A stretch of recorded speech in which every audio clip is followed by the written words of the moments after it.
Hey folks, welcome back to the Music Tab channel.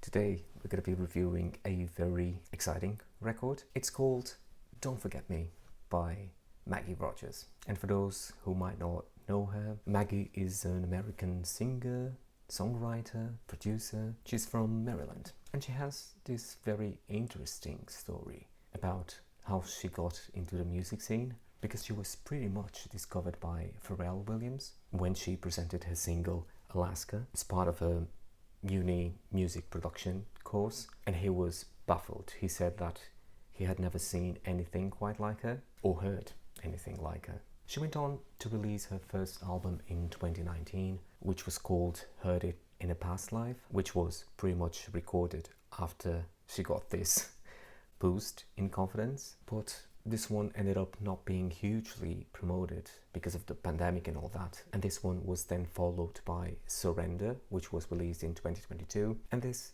Don't Forget Me album, just released now in April 2024, is indeed probably her best yet. It kind of uncovers a more simple, straightforward production line, and definitely a very clear and effective storytelling component. And although she mentioned that not all of the stories that she's telling are her own stories, she does a great job telling them. The album sounds really honest, as if she was singing or speaking from the heart, and that counts. It's, to me, something that really defines her music, because all in all, this is such a comforting album, one of those that you might get back to over and over again, just because you get that feeling of having a friend or someone singing these songs to you. Or think of a road trip, having this album on.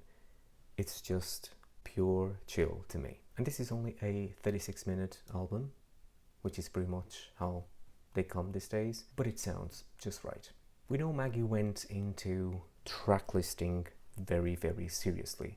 She knows how to do it. She basically studied at uni anyway, but she thought thoroughly how she wanted the album to sound like from a listener's perspective, the vibe and the flow, track after track. So this was the work of building the album from scratch and in the right order, as opposed to compiling the songs that she had already written. So it's a completely different way of putting an album together. It's also a very, very personal album, and if you think of the way it sounds and simultaneously the message that it conveys, all in all, it's just very beautiful. And at first glance you might think, this is just pop music or too pop, but it doesn't always go where you would expect it to go from a pop music standard, both from a composition and production perspective. I think it's the chord progressions, the arrangements, the harmonies, even the drums.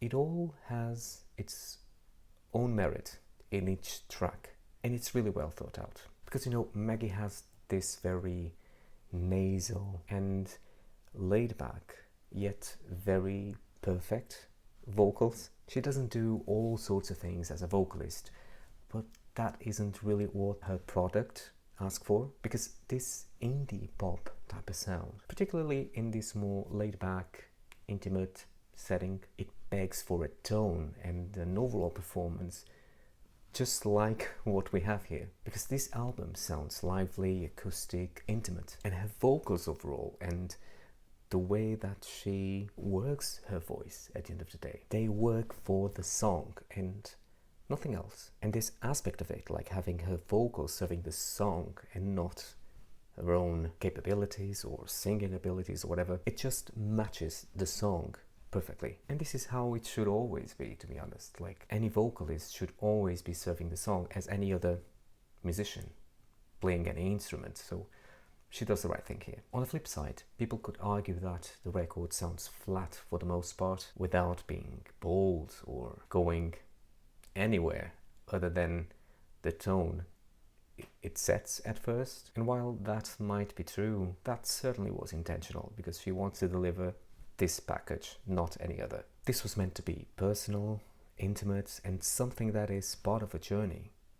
Nothing else really. And in my view, she definitely deserves more credit than what she's getting in the mainstream channels. She kind of lives on the other ground still, even though she has a very loyal and sizable fan base. But I feel like she really knows what she wants, and this is what she wants. She wants to take it easy, to take one step at a time, and ultimately to enjoy the journey.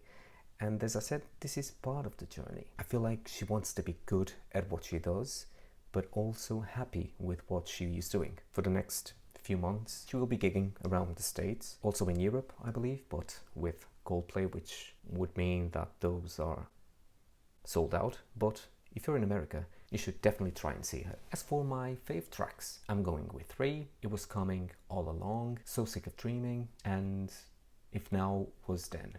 As for less favorite, I'm gonna go with Drunk and On and On and On.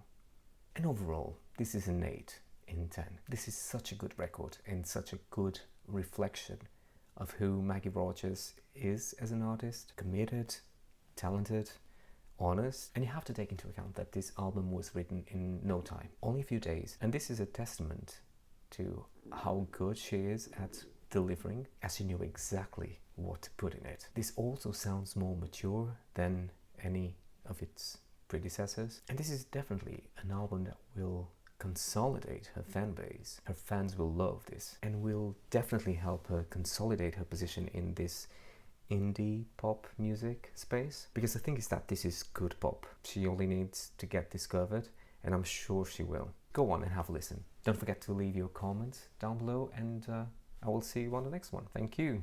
Peace.